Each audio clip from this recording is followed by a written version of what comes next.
Okay. Hey guys, I'm Nadine and we're here in Guatemala today for a really awesome, powerful reason. See, we're building a bottle school. We're doing this through the World Ventures Foundation and Hug It Forward.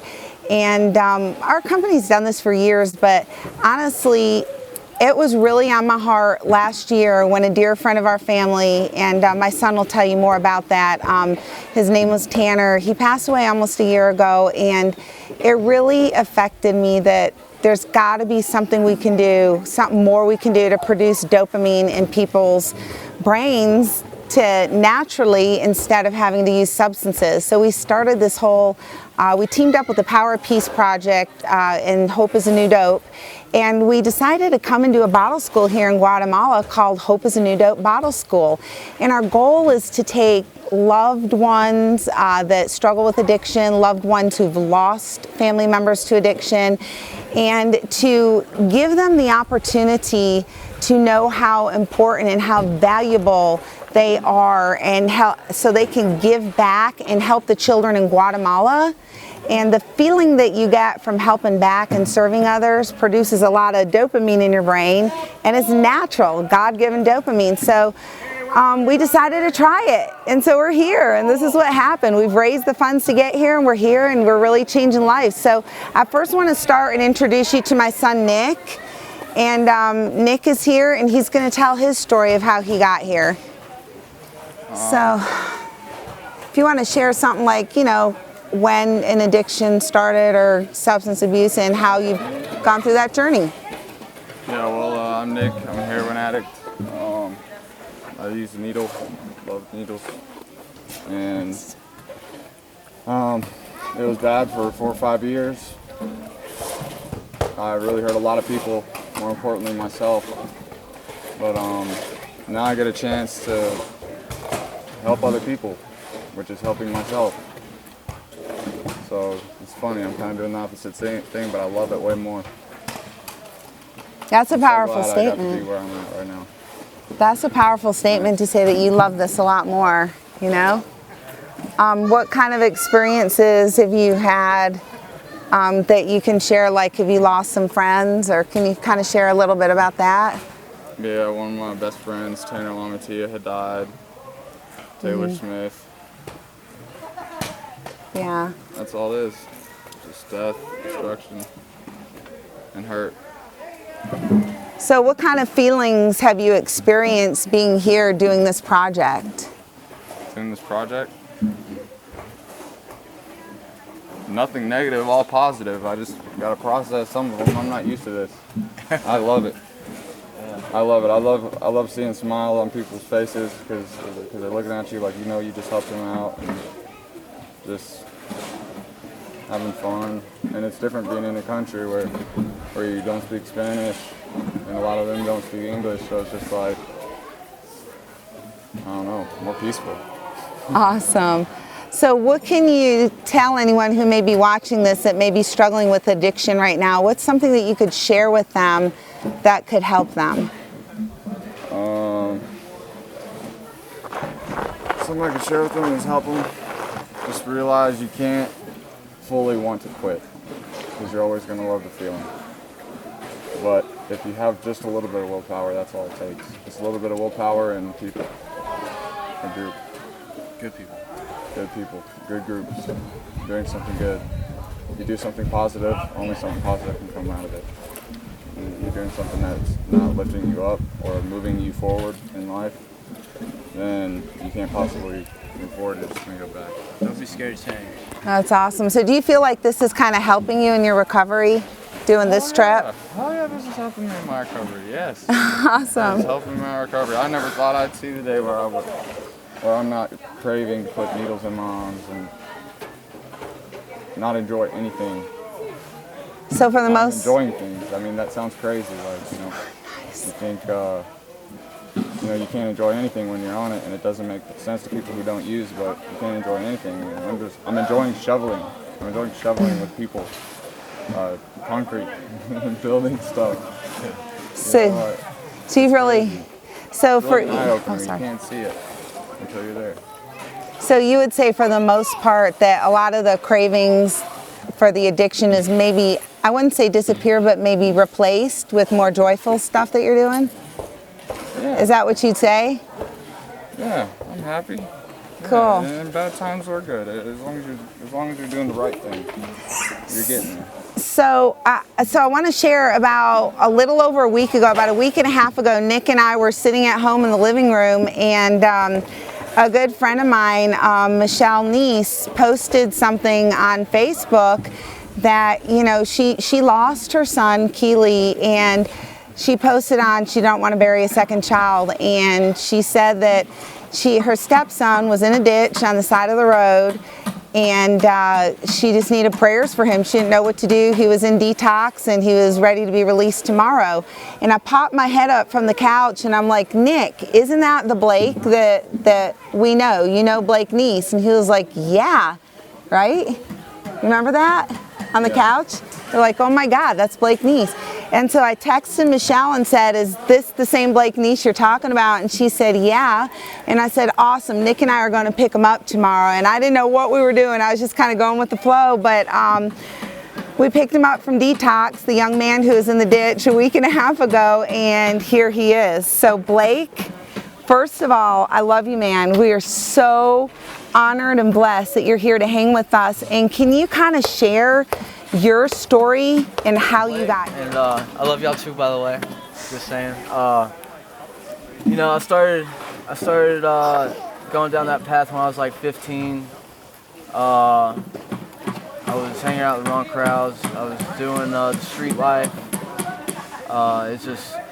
It all was negative things, man. But I thought it was cool. I thought it was positive and whatever. But it's not the road I really want to go down, man. I lost family. I lost my brother.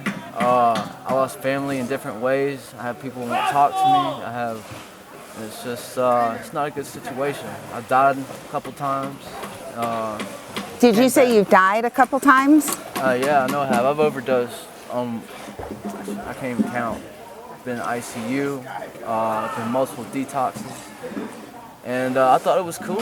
I thought that was the life, you know, hanging out with the thugs, hanging out, doing that lifestyle. And I really didn't know what living was until I really met these people. And, you know, I was ready to change too. And my buddy Nick here, you know, I'm glad he thought about me. But, yeah, man, I enjoy it. Can I just interrupt you right there? Because the funniest thing happened, we got to share, is Nick and I went to go pick him up at the detox. This was 2 Sundays ago.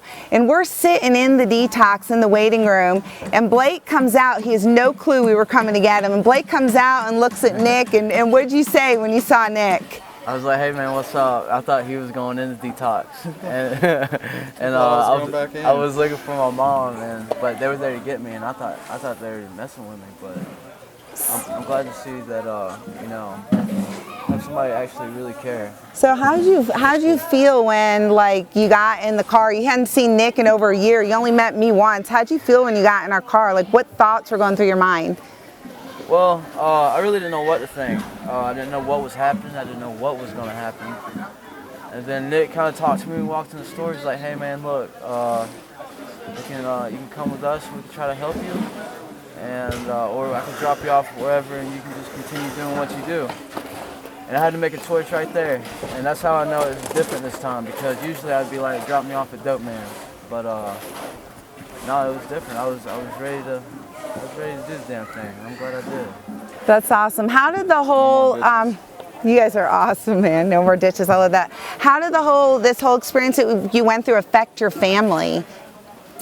Tell us about your family a little. I drug them through hell and back a couple times. I got to the point where family wouldn't talk to me. I lost one of my kids, but luckily he went to my dad. Still get to see him when I'm sober. So you have kids. Tell us about that. I have 2 kids. I had a kid when I was 19, Bryson. He's my son. Turned 7 in a couple weeks. I have a daughter named Skylar. She just turned a year old in July. She's with her mama, and but it was just the addiction. You know, I couldn't escape it. I couldn't get away from it. And you know, even though I had kids, I had health problems. lost my brother, and that still didn't change me, you know. And it just took a matter of time, but it's a dead end road. That's all there is to it, whether you want to believe it or not. So as you were, I mean, that I know as a mom, that was like hell to go through, and you got 2 kids, oh my God, you're doing this for them, you know, your recovery, thank God, and yourself. But let me ask you, what did it take from the moment you were in the car with us, from that moment to get you here to Guatemala? What obstacles did we have to get through to get you here in 1 week? Oh, well, let's see. I had to do multiple different things. I had to get a passport, which was cool. You know, and I had to do a couple. I had to go get my license, and I had to go to court, and everything got settled out. Everything just worked out the way it was supposed to be, and it was just like smooth sailing. It's just like it was meant to be. And you know, I think that's God favoring me, saying, "Hey, look, you know, you made the right choice." So, you know, just kind of went with the flow. Now I got to tell you, on this side, all practical purposes, first of all, we all fell in love with Blake, and we were so glad to have him in our home. But I have to say, the trip was already closed. Like, it was too late for him to come on. But I texted the guy with Hug It Forward in Guatemala here who runs the trip, and I thought it can't hurt to ask. Well, he texted back and said, yeah, sure, he can come. It blew my mind. Then I was like, all right, he can come.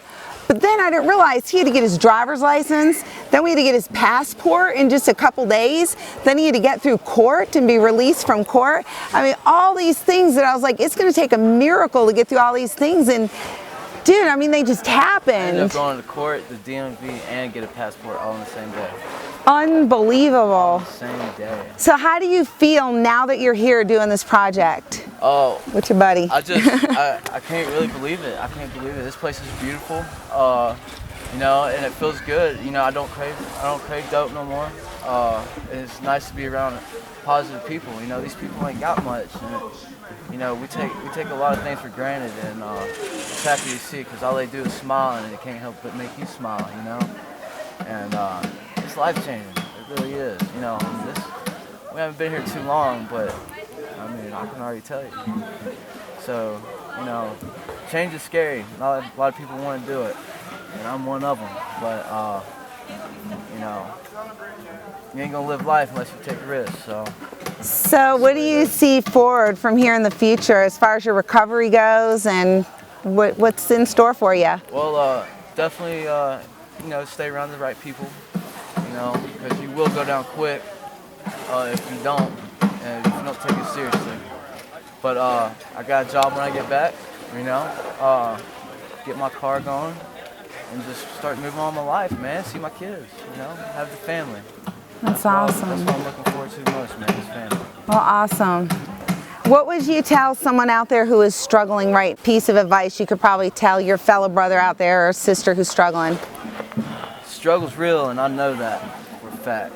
And it's gonna have to man up, you know. Like I said, nobody likes change, but you're gonna have to take that step, get out of your comfort zone, and you know, it's not easy, but anything's possible, man.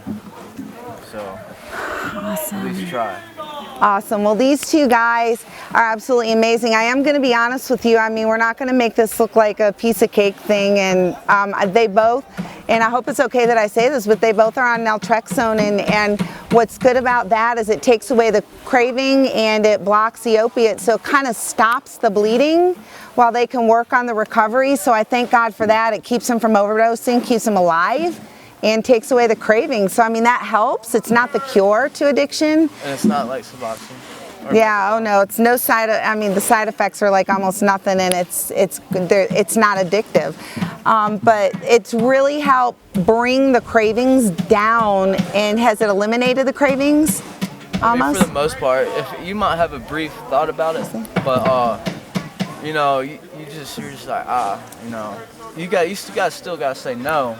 But as soon as you say no, it's just like you start doing something else and it's gone. It ain't like you're dwelling on it. So that's helped a whole bunch. Yeah. And so, I mean, what's cool is that used to be expensive, but both these guys got on an Obamacare health insurance thing, like $20 a month is their insurance premium. That's it. And then their naltrexone and meds are covered fully at 100%. So you don't have to be rich anymore to survive. Okay, this can happen, and it's just the Band-Aid that stops the bleeding.